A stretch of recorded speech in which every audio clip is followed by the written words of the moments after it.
My guest today is Nate Hochman, a staff writer at National Review. Nate, welcome to the show. Doug, thanks for having me. Of course, always a pleasure to have a fellow Portlander on the show, by the way.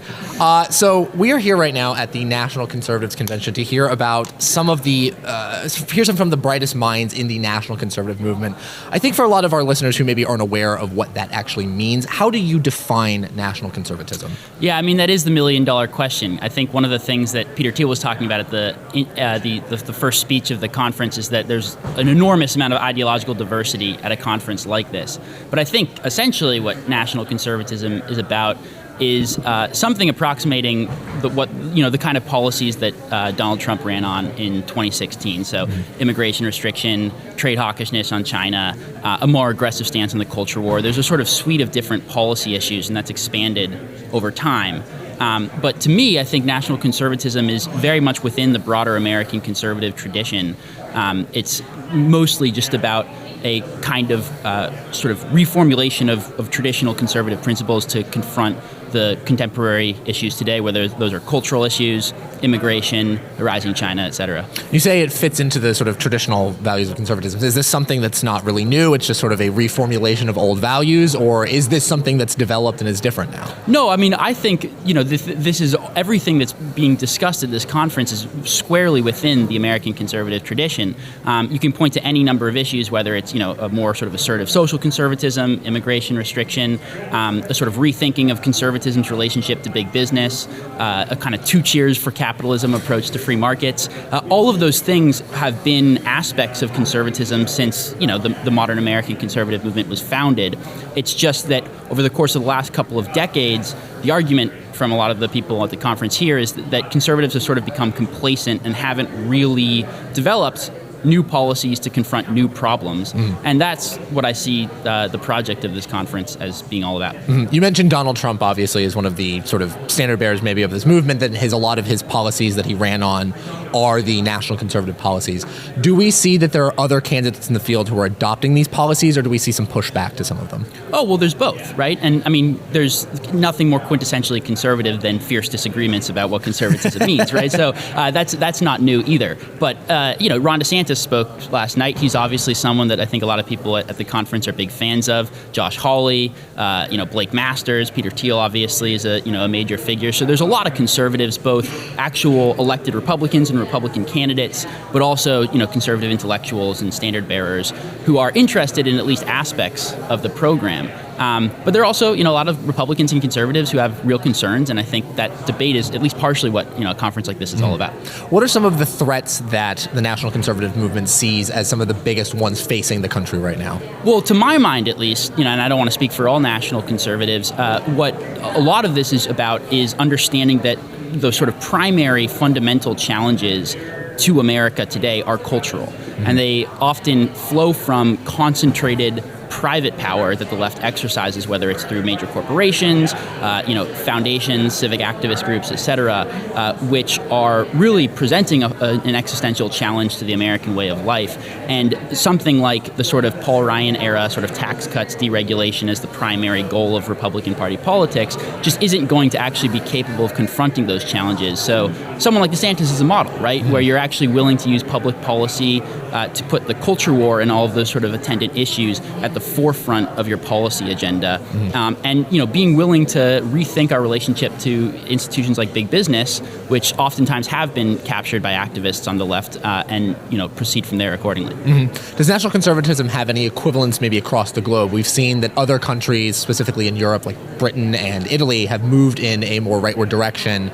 Do those movements have any similarities to national conservatism here in the U.S.? Absolutely. I mean, look, again, national conservatism, the best understanding of the project is a rethinking of sort of traditional conservative principles to confront new issues. Those issues are often, although there's sort of variations across geography, they're consistent across all of the West, right? So the left and the sort of the way that it exercises power and its agenda in the United States is, has a lot of parallels with the left in the United Kingdom, in France, Germany, Canada, et cetera. So as a result, I think right-wing parties in all of those places are having very similar conversations, at least in some spheres, to American conservatives here. And there's a National Conservatism conference in Europe as well, because I think there's an attempt to sort of take the intellectual resources from conservative parties and thinkers across Europe, not just the Anglosphere, but France and Germany and Belgium as well, and to sort of share those conversations and how different conservative parties are thinking about them. Sure. Well, Nate, we've had you on the show before to talk about the Canadian trucker protests, the freedom rallies,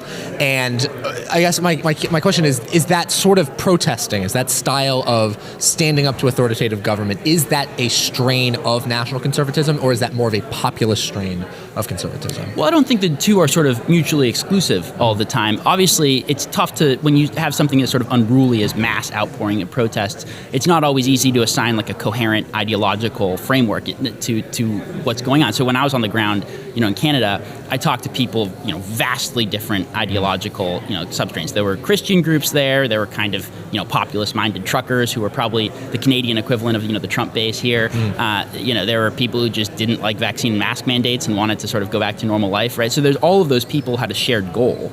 And I think national conservatives and right-wingers in general would do well to harness movements that spontaneously arise like that and share our goals. But that's mass political movements aren't always intellectually coherent. Sure. So national conservatives and conservatives in general should be looking at grassroots energy and trying to direct it towards the ends that they want. But that kind of sort of populist uprising isn't always exactly easy to pinpoint in terms of their subscription to national conservative principles. Sure. Well, on that note, it actually makes me think about how that coalition sort of formed. I mean, power seems to derive when you can form a coalition to keep it.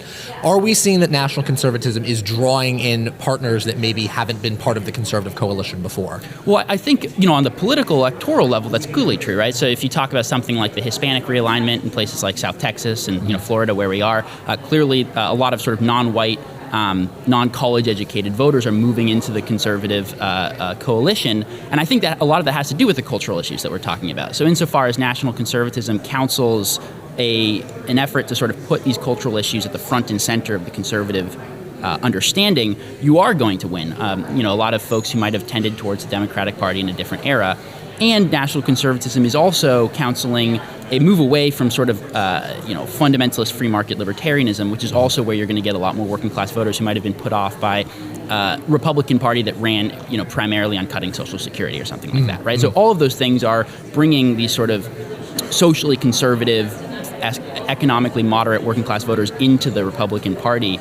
And that, to me, seems like the clear future of the Republican coalition and of, conservatism at large. So we are seeing that those gains stick. I know a lot of people following the election of Donald Trump in 2016 and then watching his vote share in 2020 were unsure of whether or not that was going to stick, if the party was going to be able to keep those gains. Are we seeing that that's happening? Well, hopefully, of course, we'll see in 2022, sure, right, with the sure. return. So, but from 2016 to 2020, you saw massive shifts in places like the Rio Grande Valley, sometimes to the tune of 50 points from 2016 to 2020 in these sort of 90+% Hispanic areas.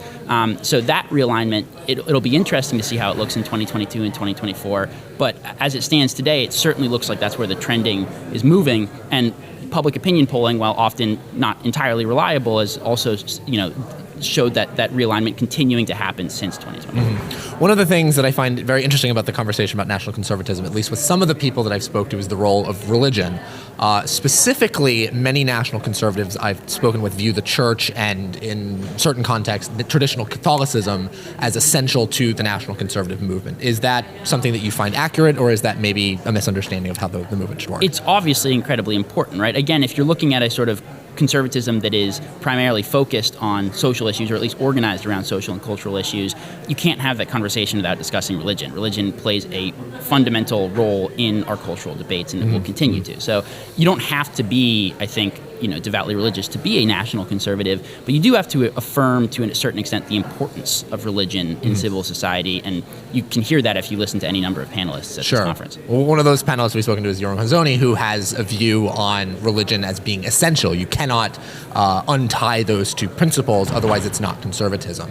One of the questions I always have for people who do kind of believe that is, where does that extent go in terms of foreign religions? Does that apply to Hinduism? Does that apply to Buddhism? Does it apply to Shintoism? Buddhism, for example?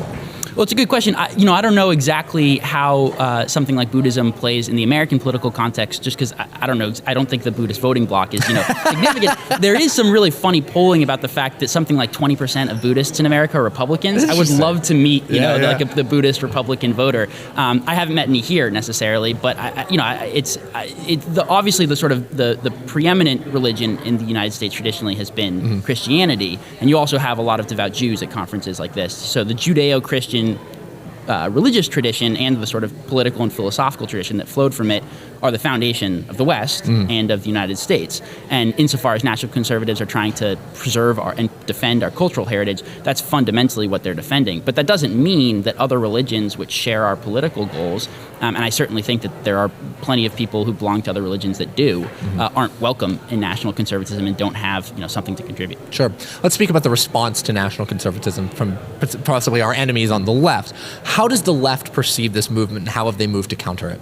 Well, I mean, it depends exactly what sort of leftist you're talking about. But there's been an enormous amount of somewhat hysterical coverage of national conservatism as basically sort of latent fascism, semi-fascism, to use the president's turn of phrase.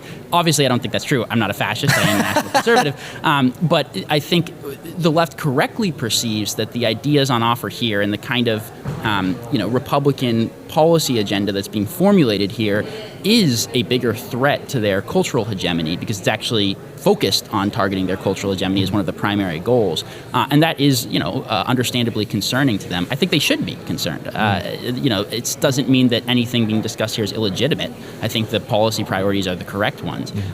But it is a much more threatening kind of conservatism to left-wing hegemony than the one that primarily counsels tax cuts and occupational licensing reform. Do we see any particular arenas of the culture where the conservative movement, at least in the national conservative space, is winning, where we're starting to see shifts from that overarching power of the left maybe moving either towards the middle or towards the right? Oh, certainly. I mean, I think one of the biggest political and cultural stories of the last 2 years is the parent-led grassroots uprising at school boards over critical race theory and also gender ideology subsequently. The slate of anti-critical race theory laws that were passed in most red state legislatures at this point, and laws restricting transgender athletes in women's sports, and obviously Dobbs, right, which is the culmination of basically what social conservatism as a political movement was founded on. So I think a lot of what national conservatives have been talking about for the last few years, since the conference began in 2019, have begun to turn into material sort of policy wins. And the momentum, to me, is a vindication of the argument for national conservatism. If we actually focus on these cultural issues, we can win. We can use public policy to advance conservative ends, and we should continue to do so because it's crucially important. Sure. One of the maxims I tend to live by is the Breitbart maxim, which is politics is downstream of culture. And I almost see some of these discussions that we're having right now, specifically surrounding Dobbs, as we won this victory at the Supreme Court. However, it is entirely possible that the federal, government will then pass a law that allows for abortion across the states. With that being said, how do conservatives counter that sort of prevailing cultural narrative while still attaining victories at something like the Supreme Court? Well, I think part of it is understanding that, I actually am not convinced that, strictly speaking, politics is downstream of culture. Obviously, sometimes it is. It would be naive to say that politics exists in a vacuum and it isn't affected by culture. But culture is also downstream of politics sometimes, right? If you look at any number of major Supreme Court, cases, Roe v. Wade, for example, it's impossible to not deny that Roe v. Wade had a profound effect on American culture, right? Same thing with major laws that were passed. Every major, policy decision, the Iraq War had a profound effect on American culture. American culture would not be the same if it weren't for something like, the U.S. invasion of Iraq. So public policy and American culture do not exist in mutually exclusive spheres from one another.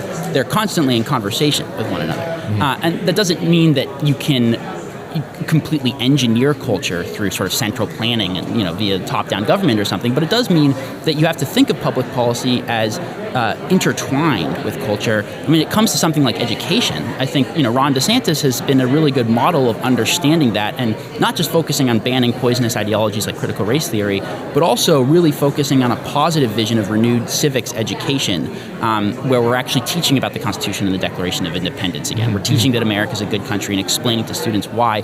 All of that stuff is public policy that has a profound effect on the cultural understanding of the next generation, and that's what conservatives need to be focusing on. Absolutely. As a final note, who are some of the people that, our listeners might be able to look into, or who might be able to research and say, okay, I have a good understanding of what National Conservatives believe and what their plan of action is? Well, obviously the speaker roster for National Conservatism is a good place to start. So on the sort of political level, you've got people like Ron DeSantis, who's leader. You have candidates like Blake Masters and J.D. Vance. You have elected Republicans like Josh Hawley. And then in the House, you've got folks like Jim Banks, right? Those are all people who have really been tuned into a lot of national conservative priorities. In terms of sort of the intellectual sphere, it's impossible to sort of compile a comprehensive list. I won't bore your listeners. But, my colleague Michael Brennan Doherty at National Review is someone who's, worth listening to. Obviously, all the folks at the Claremont Institute have been, really involved in this. Yoram Hazony, who's the organizer, right? Like I would suggest that all of these people are worth listening to. But if you want to see the sort of actual policy agenda in action, there's a number of Republicans, and I think there will be even more after 2022 who are at least national conservative friendly. Mm-hmm. I guess just as a quick aside, are we seeing any Democrats who are maybe moving more towards that movement, or has the Democratic Party been entirely taken over by the left? Well, I don't see any Democrats who I think national conservatives would identify as their friends for the most part. There are Democrats who will work with Republicans on some priorities that national conservatives like. So something like family policy is, an area where national conservatives are interested in something like a child tax credit. That's something that you can get a lot of progressives on board with. But the cultural agenda, I think